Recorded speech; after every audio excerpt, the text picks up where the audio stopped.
Well, I'm joined now on the line from the other side of the pond by a gentleman who I've been a big fan of for, well, we probably shouldn't mention how many years since I first saw Dan Reed Network, which is sort of giving the game away. Welcome to rockpose.com, Mr. Dan Reed. Thank you, Dan. Good to be here, brother. Well, let's go back to the heady days of when I first saw you guys, if you don't mind. And that I was told by a friend that it was a band I needed to check out. It was a band I'd never heard of, and it was when you first came to the UK and played the Marquee. Oh, my gosh. Yeah, and that's the first show I actually saw at what we call the Marquee Mark II on Charing Cross Road. And I've got to say, that was the busiest, the most packed I ever saw that venue. You could not move for the number of people in that place. It was unbelievable. Yeah, we still have positive, like a lot of great memories about that show. There was two shows that when we first came over to Europe that always stuck in our head, and that was the Marquee in London and the Melody Club in Stockholm that people still talk about to this day. I don't know how many people could actually be at those shows because I keep running into people going, I was there. I'm like, how's that possible? I honestly do not know. Somebody might have the figures somewhere. I just don't. I mean, remember that you couldn't even walk up and down the stairs because there were so many people on it. I mean, if someone had ever done a safety risk assessment on that place that night, they would have shut the place down, I think. But my God, you guys absolutely blew me away that night. It was and made me a fan instantly. It was just absolutely fantastic. Oh, thank you. And here we are, 2017, would you believe? And you guys are still absolutely nailing it. That was like literally 30 years ago, 87, I think. 88. It was 87, or was it 88? Could have been 88. See, yeah, so maybe 29 years ago. Wow. Is that possible? Wow, that is scary. It feels like about 10. Yeah, I have a feeling this life flies by so fast. You know, my dad lived to 92 years old. Wow. And he just before he became incapacitated, he was saying a lot of things like, just enjoy the ride, you know, because it goes by so fast. They are very wise words indeed. That is something we should all live by, absolutely. Well, of course, you guys released a brand new album last year, which, of course, for most of us who are fans, Fight Another Day. And, of course, you've got a brand new video out, which I'm really pleased which track this is, because it is my favourite track off the album, without a doubt. Oh, that's nice to hear, Dan. I mean, it's actually the band's favorite track as well. We kind of, that's why we did this pledge campaign to do crowdfunding to make the video, because we just felt so in touch with that song that we wanted to be kind of completely in control of how it was represented and what have you. And it's a song that started off with a groove that Brian wrote down in Honduras in his home studio, and he sent to me, and then I kind of augmented it into where it ended up there, and we just kept pushing and making it. So it was a fun thing because Brian and I hadn't written music together for 20 years.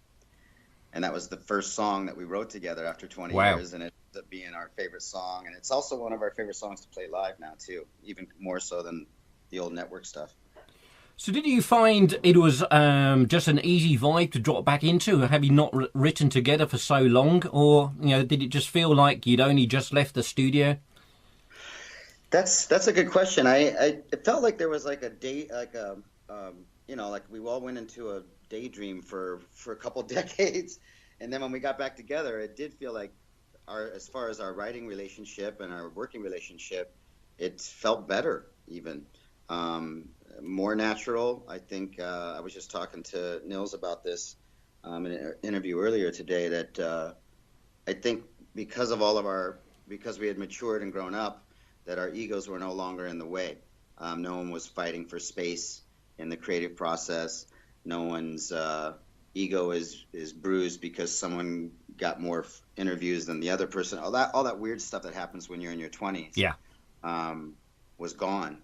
And with that out of the way, it just made our whole working relationship so much more easier and pleasurable together. I find the album, although it's obviously distinctively Dan Reed Network, there is a real maturity to the album. You can note the changes in sound, which are quite subtle, but there is a significant change in direction. Yeah, I think that's once again, we had all spent 20 years apart and grown up and done different stuff, and I had released 3 solo albums by that time, and I think Brian's released a couple, 2, 3 albums as well. And then Rob Daker, of course, being in the band when we're making the new album. He's an amazing composer and songwriter, producer.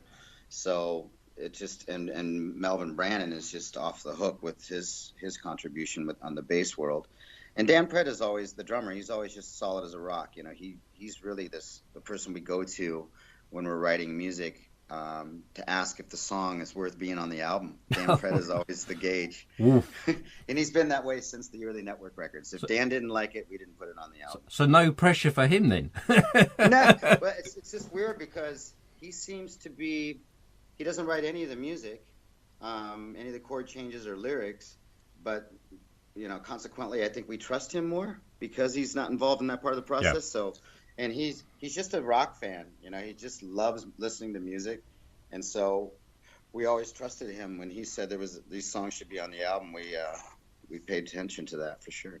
I guess there's always a danger that when you are doing the writing and the whole composition, that you can get too involved, you get too sucked in, and maybe you I wouldn't say lose sight of where you're going, but as you're saying, it's probably better to grab someone on the outside who's got maybe a more independent view, if that makes sense.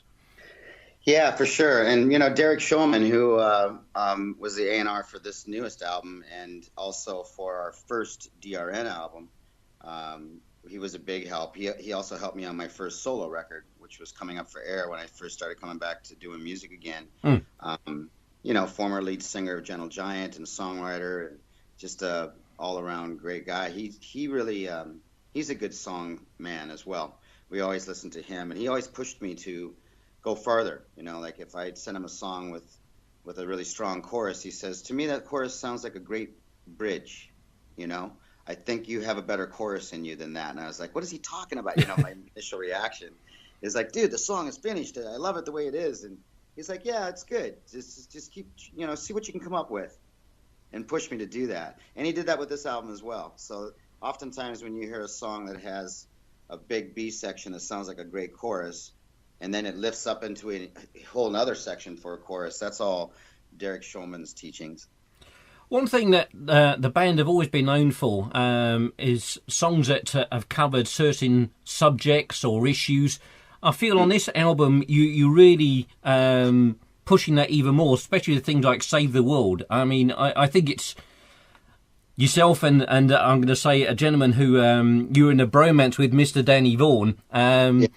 You both are very well known for standing up for what you believe in and the rights of the common man, and I take my hat off to you for that.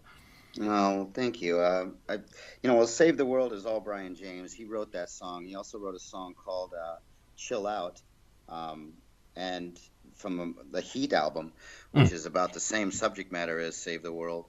And I think Brian at his core is somebody that hungers for true balance and peace in this world. He lives down on an island of Honduras, right on the beach. I think he pines for everyone being able to have that kind of relaxed life and not have all this tension in the world. Me growing up in South Dakota and experiencing some kind of racial tensions, seeing how the Native Americans were treated, and because I had dark hair and dark skin, I was experiencing some of that as well. It built that into my own fiber. So, and everybody, we've all experienced this stuff. We see how this world's going on and what's going on in this world, and I think it's important for at least musicians and actors and filmmakers and authors, dance troupes, whatever your art is. It's important to make statements about this world, and surviving is more important than annihilation. I don't believe in the world's going to end in this fiery apocalypse where some elevated spiritual being is going to come back and save the day. I think we're the ones that are supposed to save the day, the human race. So for us to ignore it and just sing songs about getting laid or partying all night is I think, a missed opportunity as a human being. I think you've, from my own personal view, I think you guys have reached the right balance regarding that. You still have the party tracks, so to speak, with the tracks regarding particular subjects. I think the balance is perfect. I think maybe right or wrong, some people get put off when you've got songs regarding certain subjects or certain things going on in the world, and I don't think you should be. You know, okay, if you don't listen to the lyrics, but listen to the music. If you're that way twisted, so to speak. But I think it is important that you need to listen, and listen to lyrics in songs, because that brings a song alive far more than just a background noise, so to speak. Yeah, well, one thing I've learned with my solo work is that you can say a romantic thing, and you can also say a socially conscious thing at the same time. If it's, buried in some metaphor or buried in some kind of story, that a person can take that song as about a love relationship with their parents, or a love relationship with their siblings, or romantic love. But also, if you look deeper into the lyric, or more shallow possibly into the lyric, that you'll find that it has a message about how we're connected, our relationship with the earth, our relationship with the animals that we share this world with, and our relationship with different, whether it's political parties or different religions. That it's all about trying to find middle ground and balance, and agreeing to disagree, empathy. I try to incorporate that all now in lyrics, so it can be taken in different ways by different people. That's my hope, at least. But let's face it, it's now probably more important than ever. That the way things are going on in the world, with obviously the political issues, and let us not forget the issues that the Native Americans are having to deal with regarding the pipeline, which of course is still going on, much to, words fail me on that, it has to be said. And the things obviously going on in our country regarding the political turmoil, to say the least. And what's going on in the rest of the world, and obviously with the Middle East and everything, some things just never change. Well, we have an opportunity now. I mean, I've always found it interesting that the thing that connects us all together now is this social network and the internet. We're able to travel the world in the speed of light, and learn about other corners of the world, see it on Google Earth, have conversations with people from other corners of the world, arguments, teachings, insights, which we didn't have accessible before. So it was easier to get over propaganda on a certain country because you were just listening to your local media and local politicians. But now you have this ability to kind of sidestep all that and do your own research, which is fantastic. So I think we have this great opportunity now as a human race to really, win the battle of ignorance and fear, and destroying this planet for profit. So people are waking up. It's going to be I have a friend that says the Earth is a big ship, so it's going to turn really slowly as far as social, political changes, spiritual changes. So it might not happen in our lifetimes. We might get frustrated to see people still getting their heads cut off, still see oil companies taking advantage of the earth, people tearing down rainforests to make palm oil fields, whatever it is, the plastic in the ocean, the list goes on and on. It does. But we are healing these things. We're becoming more conscious of it. When I was a little kid, I remember John Huston, the film director, talking about elephant hunting. And he was asked, "Why do you hunt an elephant?" And he said, "I only do it because it's the greatest sin that a man can commit. And I want to know what that feels like." And I remember looking back at that going, at least he's being honest. He's not going out there killing the elephant for his ivory and making a bunch of money off of selling his teeth, his tusks. He's not going out there posing with the elephant with a big smile on his face and look what I killed. He was doing it as a deeply conscious act. It was dark as it could be.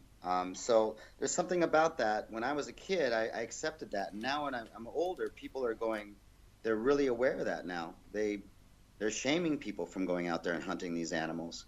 And so that didn't happen 20, 30 years ago. When I was a little kid, I remember a commercial with a Native American crying because people were throwing trash out their window. I remember when I was a little kid, you would throw trash out your window when you were 5 years old, driving out in the country, because it was just country everywhere. and then you see this commercial and you're like, oh my God, it's waking up. And so we're doing this now as a human race in the world.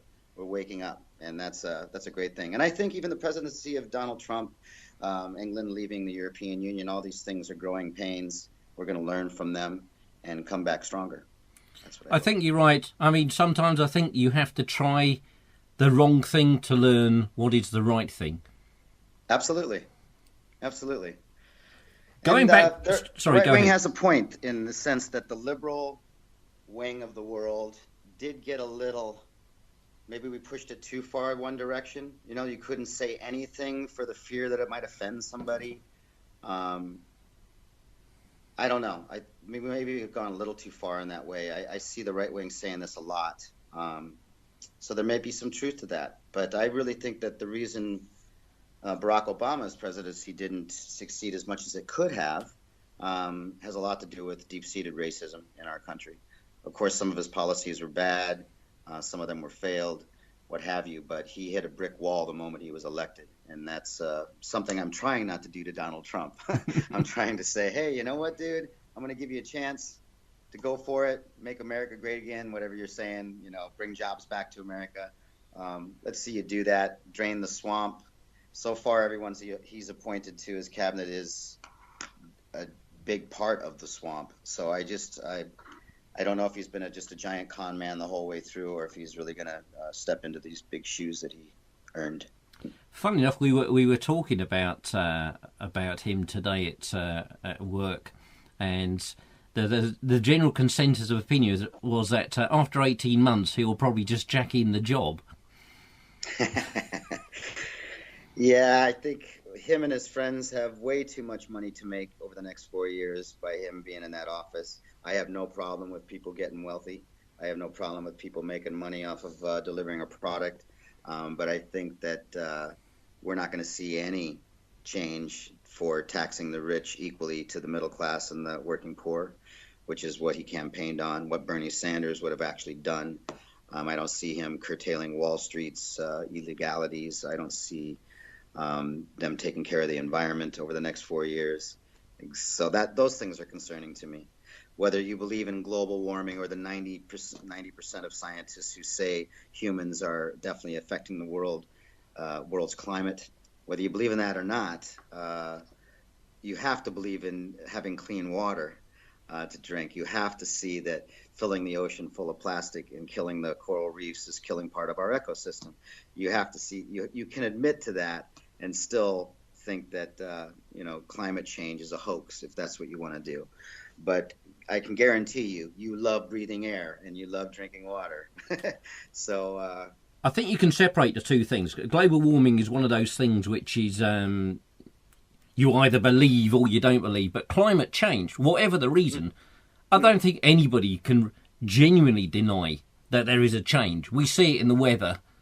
We see it in patterns of migration of animals. You can't deny that is going on. What the reason is, well, there's the $1 million question, isn't it? But something is fundamentally changing. Well, you just can't. For one thing, there's a tribe in Central America called the Kogi, Kogi, and they say that we're draining the blood of the earth. I saw them on. There's a fantastic documentary maker in the UK called Simon Reeve who travels the world, and he actually went to meet them and spoke with them, and the stuff they came out with was just absolutely on the money. Yeah, and they don't have any TV or media or nothing. They're just doing it in meditations, and they're speaking. They're seeing the world through the world of Aluna, this meditation world that they visit, and they see how much we're destroying the planet, and they call us the younger brother, and they're the older brother. That's the phrase I was about to come out with. Yes, absolutely. So, yeah, that's we're definitely affecting the world by sucking the oil out of it and burning it up so we can go faster, polluting the oceans, mining the earth. Cutting down the oxygen makers, these rainforests that are here to be part of allowing us to breathe clean air. So I mean, you can't deny that that's definitely going to affect the world. And I have diehard right wing friends that are anti, that climate change is a hoax from point of view, and they say, yeah, sure, mankind is destroying part of the earth, but it will heal itself. That's the answer back. Or if they're hardcore right wing Christian, they say, hey, this is just all part of the plan because Yeah. we're supposed to go into this world crumbling on fire and Jesus comes back. There's no arguing that way. Yeah, that's what. Yes, I have actually some very good friends like that, and we've agreed to disagree on many Yeah. a thing, and it's right. Well, we won't talk about that again because this is just this will just end in absolute conflict. My response to that is always, well, number one, I believe that Jesus already did his part. He suffered the greatest pain and death over it.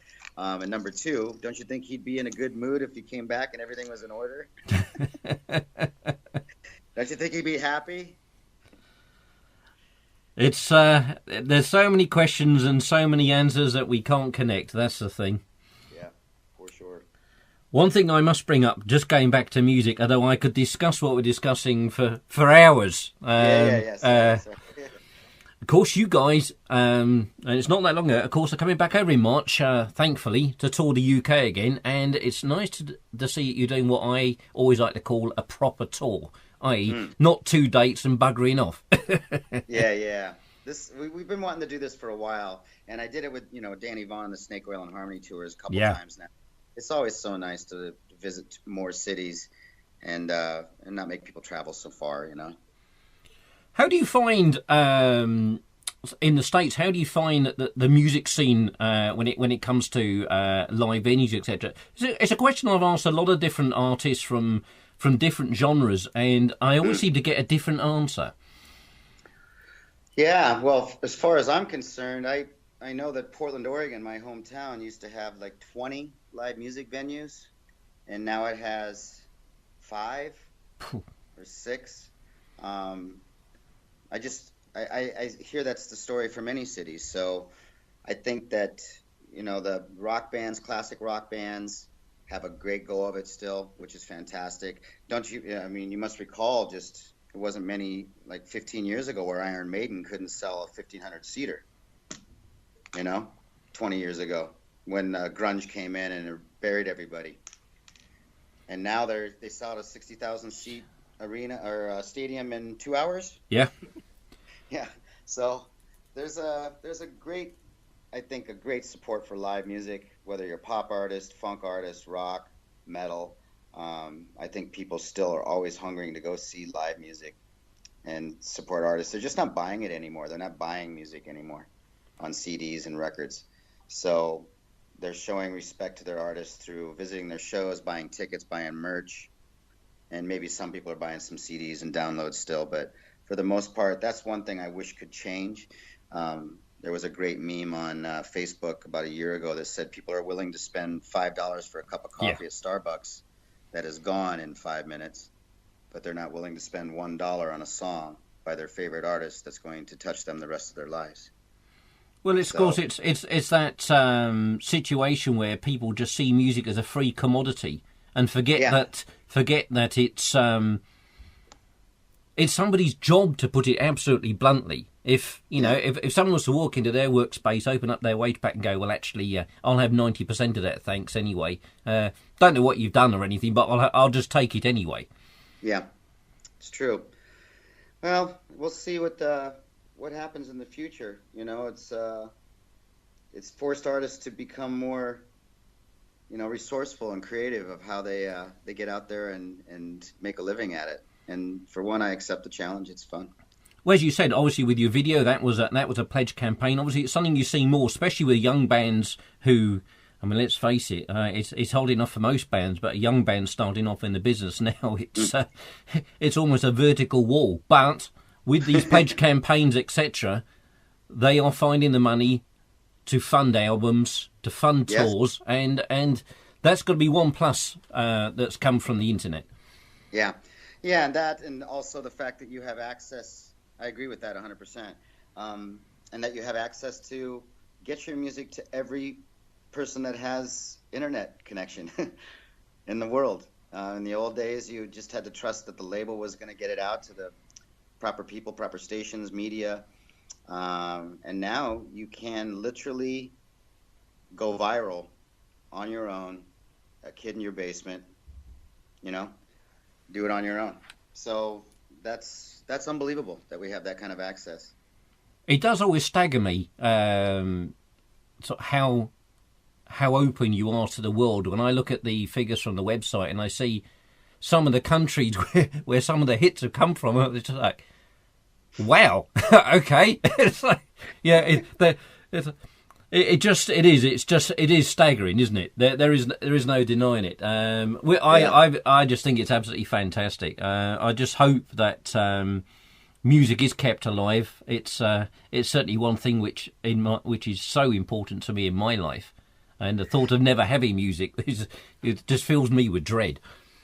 Well, there's the Tibetan monks that chant the Om when they're going Om. That the reason, the meaning of the word Om is about its intention of that word is the original vibration of reality, the original vibration of matter. So it's a tone. It's music is what created matter spinning in the first place. And apparently, there's tones to the Earth. There's tones to our solar system. There's tones to the Milky Way. So music is basically how we're here, if you're looking at it tonal-wise. And so I think it'll always be a most important thing to us, whether people are willing to, pay for it or not. It doesn't really matter, as long as they're willing to support the artist in some way, is valuable to all of us. Well, Dan, it's been an absolute joy and a pleasure to talk to you. I could talk to you for hours about so many subjects. It's just nice to finally get a chance to chat to you. I say, for someone who's been a fan, as we said, for quite a few years, and I'm just so pleased that you guys are back and you got new music coming out and you're getting the love still from the fans out there. That's always a pleasure to see. Oh, well, thank you very much. We're definitely looking forward to coming to the UK here in March. It's going to be fantastic for us. Thanks very much indeed. All right. Thank you. Happy New Year to you and to all your listeners as well. Thanks very much.